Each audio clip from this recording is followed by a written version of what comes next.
Stone by stone, generation after generation, men hauled limestone blocks through mud-choked streets, their hands raw, their lungs filled with dust. They would never see the finished structure. Not even their grandchildren would. And yet, they kept building. Not because they needed a place to pray, but because cathedrals were never just churches. They were something far stranger. Step inside a medieval cathedral at dawn. The air is cold enough to see your breath. Moisture clings to the stone like a living thing. The floor beneath your feet is uneven, worn smooth by centuries of footsteps. Somewhere in the darkness, a drop of water echoes as it hits the ground. Then the light begins. Thin beams of morning sun cut through stained glass, turning dust into floating constellations. Colors spill across pillars that rise like tree trunks, branching into vaulted ceilings far above. This wasn't architecture meant for comfort. It was designed to overwhelm you, to make you feel small, to make you feel watched. But here's the contradiction. For most of the Middle Ages, these vast spaces were rarely filled with congregations, because that was never their primary purpose.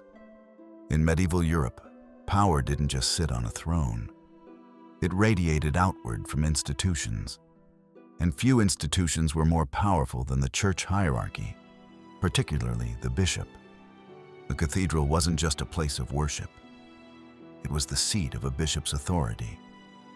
The word itself comes from cathedra, the bishop's chair. This was a command center.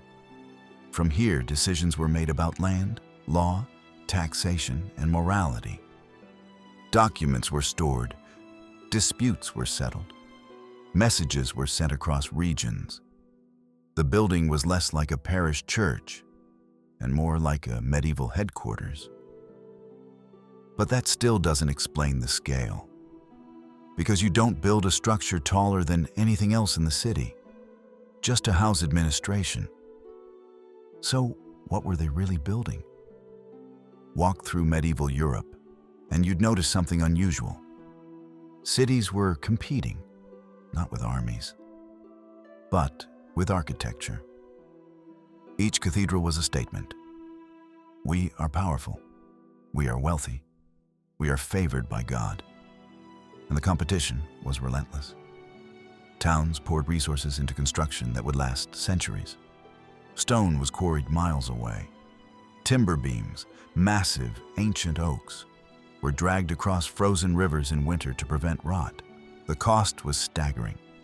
Entire communities were taxed. Laborers worked without pay as acts of devotion or obligation. Because a cathedral wasn't just built for God. It was built to prove something to other humans. And this is where things begin to shift. Because the builders started chasing something dangerous. Height. The Gothic cathedral introduced something radical. Verticality. Walls became thinner. Arches became pointed. Flying buttresses stretched outward like skeletal wings, redistributing weight in ways no one had seen before. These weren't just stylistic choices. They were engineering experiments. Every cathedral was pushing the limits of what stone could do. And sometimes, they failed. Vaults collapsed mid-construction. Towers cracked under their own weight. Entire sections had to be rebuilt after catastrophic failure. But they kept going. Because the goal wasn't just to build a church, it was to touch the sky. To create a structure so vast, so impossibly tall, that it felt like a bridge between Earth and something beyond it. And yet, most people never experienced it the way we imagine. Today, we walk into cathedrals as visitors, tourists, observers. But in the Middle Ages, access was different. The central areas, the choir, the altar, the sacred core, were restricted.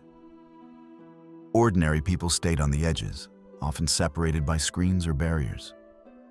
Mass wasn't a communal spectacle like it is now. It was something performed by clergy, often in Latin, largely unseen and not fully understood by the general population. Which raises an uncomfortable question. If the people funding these cathedrals couldn't fully participate in them, who were they really for? The answer isn't entirely spiritual. Cathedrals were magnets, not just for worshippers, but for pilgrims. And pilgrims brought something extremely valuable: money, relics, bones, fragments of clothing, objects associated with saints were housed within cathedral walls. Some were believed to perform miracles. Others drew crowds simply through reputation. A cathedral that possessed a famous relic could transform a town. Roads filled with travelers. Markets expanded. Inns, taverns, and craftsmen thrived. The building itself became part of a larger system, a spiritual economy. And suddenly, the cathedral wasn't just a religious site, it was an economic engine. But even that doesn't fully explain the obsession with beauty, detail, and symbolism carved into every surface. For that, you have to look closer. Run your fingers along the carvings of a cathedral column. You'll find scenes, some biblical, others strange and grotesque. Creatures with twisted faces, figures frozen mid-suffering, symbols layered within symbols. This wasn't decoration, it was communication. In a world where most people couldn't read, the cathedral became a visual language. Stained glass windows told stories in light. Sculptures conveyed warnings, lessons, and fears. Hell was depicted in terrifying detail. Heaven in unreachable beauty. The building itself became a narrative, a controlled experience, because what people believed shaped how they behaved. And controlling belief meant controlling society. Then there was the sound. Not music at first, but resonance. Stone amplifies. Every footstep echoes. Every whispered prayer lingers longer than it should. When voices rise in chant, they don't just fill the space, they transform it. The acoustics weren't accidental. They were understood, refined, manipulated. When a bishop spoke inside a cathedral, his voice carried in a way that felt unnatural, almost supernatural. It wasn't just heard, it was felt. And in a time when authority relied heavily on perception, that mattered. Because the cathedral wasn't just seen, it was experienced. And that experience reinforced something powerful. Piece it together. A towering structure visible for miles. A restricted interior that emphasized hierarchy. A constant flow of pilgrims fueling the economy. Visual storytelling shaping belief. Acoustics enhancing authority. What you're looking at isn't just a church. It's a system. A carefully constructed environment designed to influence how people saw the world, their place in it, and who held power within it. The religious function was real, but it was only one layer. Beneath it was something more deliberate, something engineered. And yet, there's one final detail that changes everything. Most cathedrals were never truly finished. Plans evolved mid-construction. Styles shifted as generations passed. Wars interrupted progress.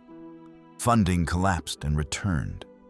Builders adapted constantly. What began as one vision became something else entirely over time. A cathedral wasn't a single idea. It was a continuum of ambitions. Each generation adding its own layer, its own interpretation of power, faith, and permanence.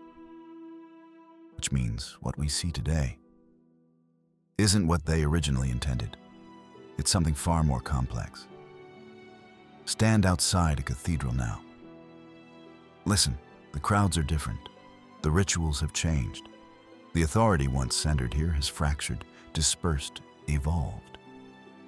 But the building remains, still towering, still imposing, still whispering something from another time, because even after the systems that created them faded, the cathedrals endured, not as churches alone, but as monuments to a world that understood something we often forget.